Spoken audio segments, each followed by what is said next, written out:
Baik, saudara, jumpa lagi dengan saya S. Iwantono.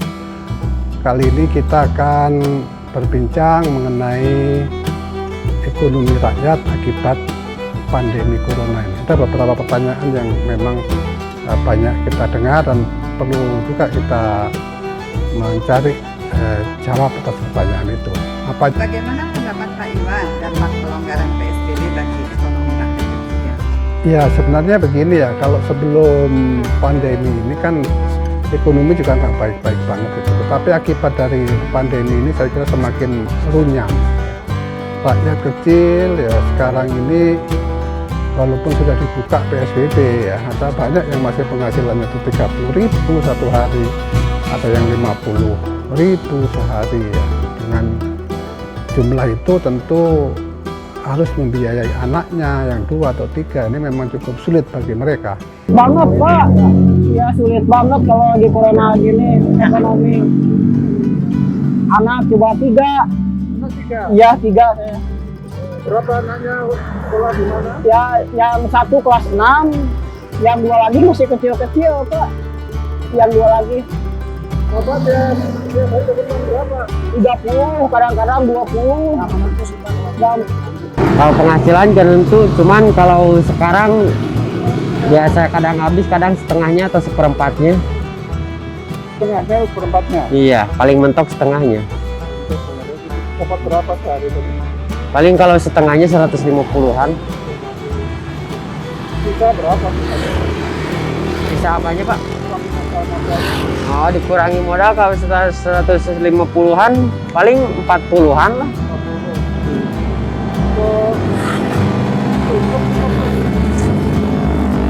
Gimana Pak? Kalau buat makan sih cukup, cuman kalau buat yang di kampung nggak bakalan cukup, nggak bakalan bisa ngasih ke kampung. Kalau semenjak corona nggak itu sih, kadang ada dapat 1-2 keluarnya. Penghasilannya? Iya, Kalau sebelum coronanya? lumayan sih ada dapat untuk ini anak sekolah, biaya anak sekolah sekarang juga susah. Harganya berapa harganya? Harganya berapa? Ada yang 35, ada yang 50. Itu dari situ untungnya berapa? Ya kalau yang 35 untungnya cuma 15.000. Kalau 50 kadang 10.000. Sekarang mah benar-benar susah banget Pak. Untuk anak sekolah juga nggak bisa, apalagi untuk makan.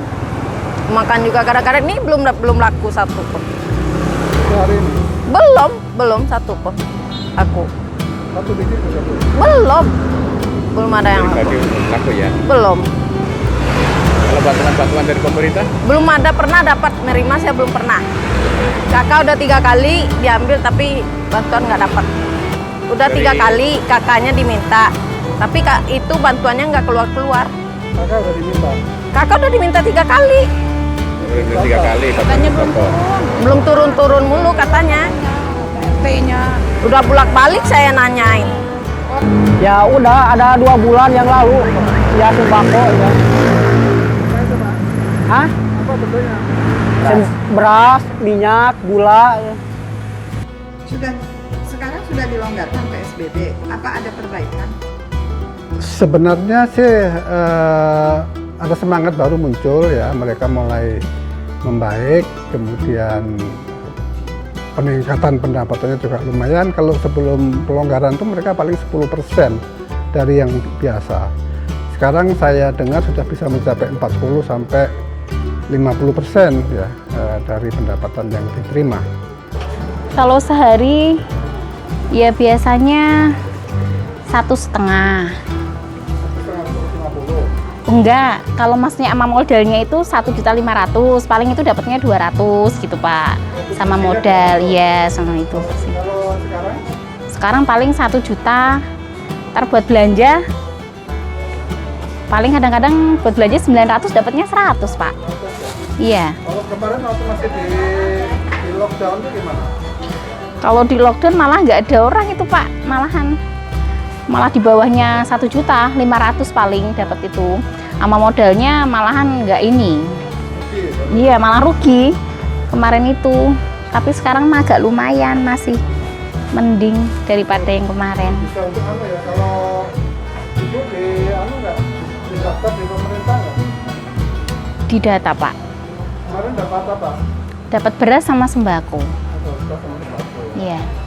Ada lah ya. Betul, ya. Berat banget kan, mau seandainya biasanya habis lebaran banyak orang halal bihalal, banyak yang beli buahnya. Sekarang kan nggak ada acara apa-apa, jadi nggak ada.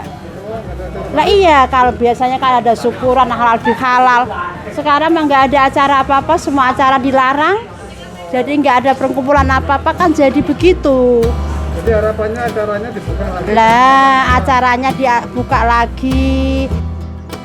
Jadi Pak Iwan setuju acara-acara kumpul yang banyak orang itu dibebaskan. Ya sebenarnya sih bukan setuju tidak setuju, tetapi kalau kita dengar dari pendapat mereka, kan mereka bersemangat ya, kalau nggak ada pengajian, nggak ada rapat, nggak ada kumpul-kumpul, kan nggak ada orang belanja juga ya. Tapi yang penting itu adalah disiplin dari sisi protokol COVID-19 ya, jadi tetap mereka pakai masker, cuci tangan ya, kalau perlu pakai face shield, karena sebenarnya kalau semua orang disiplin ya, baik itu pembeli ya, pelanggan maupun yang jualan sama-sama memakai alat pelindung yang memadai, saya kira kok risikonya itu bisa ditekan ya. Hanya saja kan kenyataan di lapangan memang susah, banyak yang nggak pakai masker, kemudian juga alat ataupun sarana untuk cuci tangan itu terbatas gitu ya. Karena itu menurut saya sih pemerintah kalau bisa subsidi itu diarahkan untuk memberikan alat pelindung diri itu ya. Kalau face shield itu kira-kira kan 30.000, kira-kira sampai 50.000 ya. Kalau satu orang dikasih 3, paling-paling 100.000. Katakanlah 100 juta penduduk ini dikasih subsidi face shield, itu kan baru kira-kira kali 100.000 kan baru 100 juta. Menurut Pak Iwan, seberapa penting sih usaha rakyat ini? Oh ya, kalau usaha rakyat itu begini ya, sekarang itu usaha mikro dan kecil saja itu sudah ada sekitar 60 juta. Kalau dilihat dari penyerapan tenaga kerja, usaha mikro kecil itu menyerap 94% dari seluruh anggaran kerja yang ada. Pak Iwan sering bilang bisa timbul bencana kelaparan. Gimana? Ya tentu kalau orang tidak punya daya beli, tidak punya pendapatan, masyarakatnya karena tidak punya pendapatan tidak bisa beli makan, akibatnya kelaparan. Kalau kelaparan kan meninggal juga. Emang pemerintah nggak bantu mereka? Ya, jadi kalau dia meninggal, maksud saya gini, kalau di rumah saja juga bisa mati, kalau keluar juga disamber corona. Jadi menurut saya sih lebih baik dua-duanya itu diseimbangkan. Sudah Ya. efektifkah itu Pak? Pemerintah ini ya sebenarnya sih sudah memberikan bantuan ya. Kalau saya baca di media itu kan sudah 123 triliun diperuntukkan bagi usaha kecil ya. Tetapi kalau kita bicara efektivitasnya, memang menurut Bu Sri Mulyani itu baru 22,74% yang direalisasi. Tetapi ini juga masih lebih baik dibandingkan katakan kesehatan. Sektor kesehatan itu menurut Pak Jokowi kan baru 1,53%. Atas apa harapan pada pemerintahan Pak Jokowi Pak Iwan? Ya kalau saya dengar-dengar dari mereka, sebenarnya kelompoknya itu ada dua. Ya, pertama itu bagaimana kesehatan ini segera dihentikan. Jadi bagaimana mencegah penyebaran lebih luas. Jadi makanya sektor kesehatan saya kira sudah benar itu menjadi prioritas. Ya. Yang kedua itu adalah mereka dikembalikan untuk bekerja. Ya. Sebab kalau dia tidak bekerja seperti semula, dia tidak muluk-muluk yang diminta, kembali bekerja seperti semula gitu. Walaupun mungkin tidak akan bisa normal kembali. Dengan PSBB ini sebenarnya yang dilonggarkan ini rakyat sudah mulai. Ya harapannya semoga pasarnya cepat berubah, musibahnya diakhiri, lah acaranya dibuka lagi, terus apa itulah larang-larang itu dibebasin jadian. Ya kalau harapan sih pasti ada, mudah-mudahan cepet stabil aja, cepet normal kayak dulu lagi lah. Ya supaya bisa berubah lah Pak. Nah, saya ini rakyat yang kecil ini gitu. Mudah-mudahan dari Pak Jokowi itu minta sesuai dengan minta lapangan pekerjaan gitu lah, Iya. buat yang nganggur banyak gitu lah. Itu aja. Terima kasih ya, sampai jumpa lagi pada lain kesempatan.